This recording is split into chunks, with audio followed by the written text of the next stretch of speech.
How about the air hostesses? हम लोग कई बार उनको कहते हैं कि इनका मेन काम सिर्फ लोगों को सर्व करना, welcome sir. But I somehow feel that काफ़ी ज़्यादा काम मेरी जिम्मेदारी होती होगी apart from the captain and the first officer. O yes, देखो हमारा पैसेंजर इंटरेक्शन इज जीरो। वो तो अपनी मर्जी से हम कभी जाके बाहर अनाउंसमेंट वगैरह कर ली तो that is different, otherwise our passenger interaction is nil. We go to the airport, we lock our door inside the cockpit, fly the aircraft, passengers leave, we are out.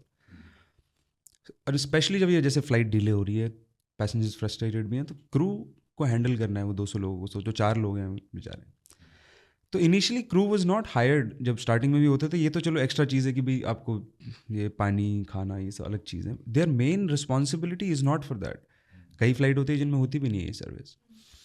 तो their main job is for passenger safety, क्योंकि अगर in case of evacuation ground पे हमने कुछ आग लग गई या कुछ भी हुआ, अभी रिसेंटली हुआ था एक जो कहाँ पे, sorry I forgot the country is name, crew की वजह से there were 300-400 passengers which will able to evacuate the aircraft. Because अगर guess a time, let's say for example evacuation होता है, हम आग लगी है और इवैक्यूएशन ऑर्डर्स आर देयर, तो 200 लोग हैं पैसेंजर्स उसमें एयरक्राफ्ट में, तो एक साइड आग लगी है तो आप एक ही साइड इवैक्यूएट कर सकते हो। तो इफ़ यू कैन गेस कि कितने टाइम के अंदर आपको 200 पैसेंजर्स इवैक्यूएट कराने की प्रैक्टिस होती है उनको, can you take a guess, rough guess? So 5 minutes, सोचो उस टाइम आग लगी है, 5 minutes is a long time. They are train to evacuate the aircraft within 90 seconds.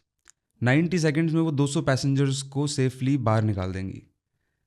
And which is a wonder in itself कि it is, और हुआ भी है पहले भी, इंडिगो ने भी कराया हुआ था, आई थिंक कहाँ पे हुआ था उनका इवैक्यूएशन, 90 सेकेंड्स में दे वर आउट, और Air India, I think, I don't remember the airline. अभी भी रिसेंटली एक हुआ है, 90 सेकेंड्स में everybody was out. So they are train for that. कोई मेडिकल असिस्टेंट चाहिए होते हैं इन फ्लाइट, 40,000 फीट पे अब कौन लाएगा डॉक्टर, कहाँ से ढूंढ के लाएं?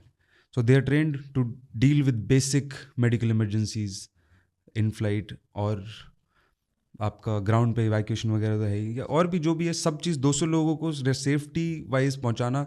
सिर्फ generally talking, my captain's job is not to make sure कि these 200 passengers reach the other airport safely. Captain's job is to make sure that this aircraft that I am flying reaches from one destination to other destination safely.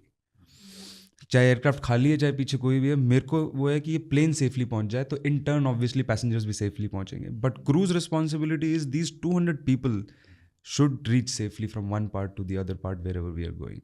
सो उनका job is very difficult, I find it, I can never do that job, I think बहुत difficult होगा।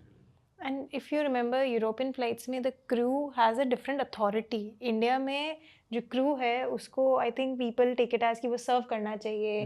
बहुत videos आती हैं जिसमें वो लड़ जाते हैं कि आपने ये नहीं दिया, आपने ये नहीं दिया। बट बाहर there was a different authority of the crew. वो इस तरीके से उनका नहीं था कि people are expecting them to serve them, है ना? हाँ होता है ये कई बार, टीजिंग के बहुत इंसिडेंसेस हो जाते हैं, तो वो सब इट इज़ वेरी रॉन्ग कि भाई यार वो भी बेटी है किसी की, सिस्टर है, तो वो सब करने थोड़ी आप आ रहे हो यहाँ पे, और वो आपकी सेफ्टी के लिए है यहाँ पे आप।